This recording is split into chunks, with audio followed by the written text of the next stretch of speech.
Welcome to NIU's Perspectives on Disability MOOC. I'm Professor Greg Long. This is our final lesson in the MOOC.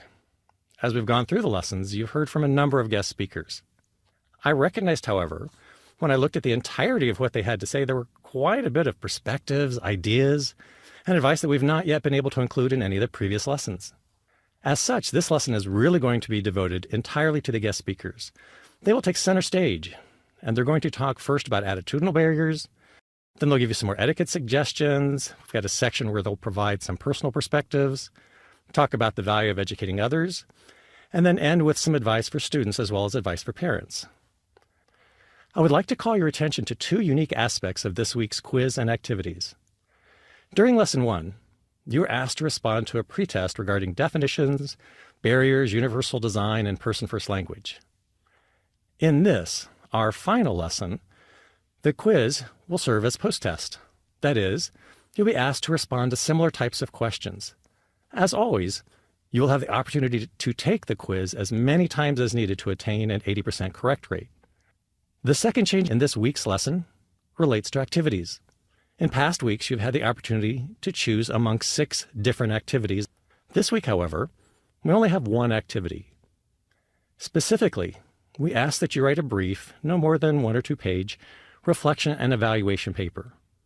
Basically, we'd like to find out what you've learned and how you expect to apply this information. The evaluation part of this relates to suggestions for the course. What suggestions do you have for improvement? For example, what topics and/or types of guest speakers could we include in a future MOOC? With that said, let's move to the guest speakers.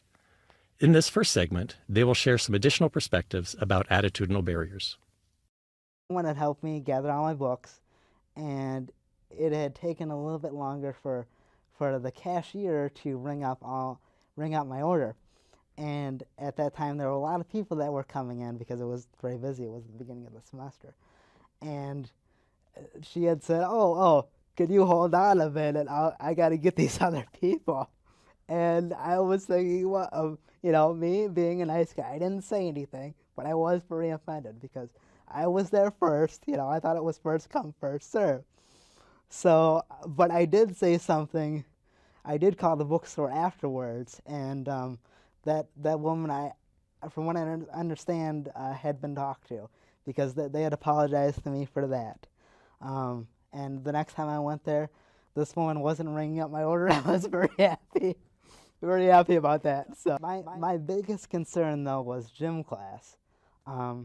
I had a really great gym teacher when I was in elementary school. She made sure I did everything. Even when I wasn't really sure of myself, she made sure I participated. She adapted everything for me. She was great. But when I got into junior high and high school, it was very different. I was off to the side a lot. And even when the kids would run in class, the teacher would have me run on the inside of the cones in the class. So, because his logic was I ran a lot slower than the other kids, and so he didn't want me to trip them. And that was his logic too when I would want to play basketball with the other kids. He said, you might trip someone and they could fall, so you might hurt someone, and that was pretty frustrating. The bigger barriers are the attitudes.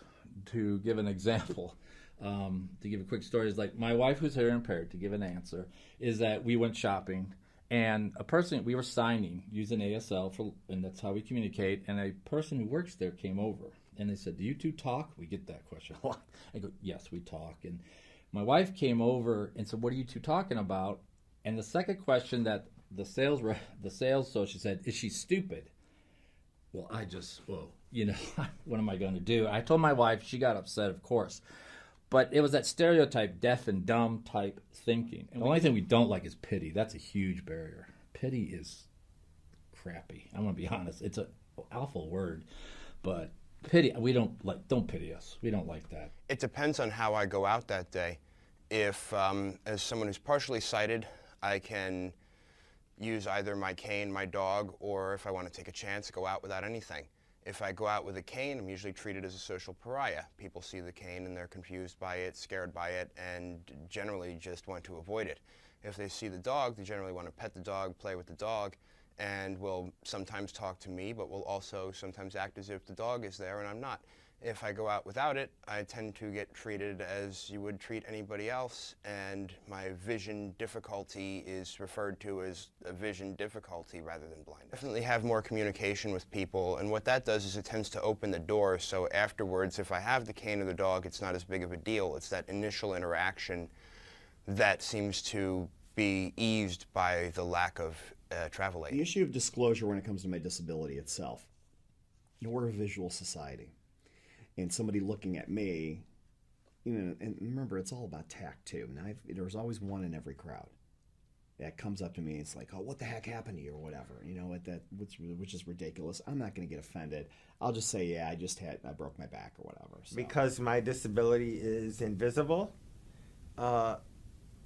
people aren't necessarily jumping through hoops to try and make accommodations, right, or to make things more accessible. Likewise, they're also not willing to make accommodations when things look, absolutely normal. I was giving a presentation and the person who was introducing me, I was sitting down at the time, she came over and she's like, and this is Sarah, and she patted me on the head. And how do you respond to something like that? They automatically, because of your disability, seem to not, I don't know, treat you like a kid. No, not all blind people know other blind people. That's, for example, I was on a train and I think it was Amtrak. I was riding Amtrak and I had a conductor ask, oh, so you know that other blind guy over there, right? Like, I didn't even know there was another blind guy on the train. So no, I wouldn't know this person.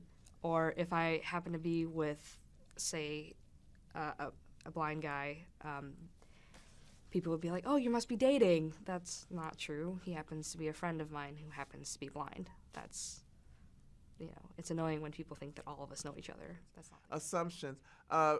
Just as far as 2 weeks ago, I still had that assumption from a physical therapist. Physical therapist came in. I was having a procedure for something that's common. And in the hospital, the physical therapist came in to ask me, well, who do you live with? Who do you live with? And I said, well, I have an 18-year-old that lives with me. And so you have things like that. Who do you live with? It's always assumed that you need help. I pride education.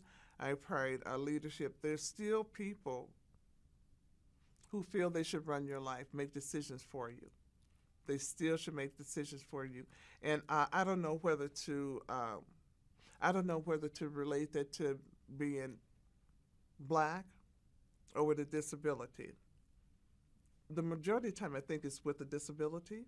It's with a disability. You're a captive audience. You're in a location, and conversations are held just over above your head, And if you say something or if you react to it, you're placed in a stereotype. Traveling, going to the airlines, you're often asked, so who's with you?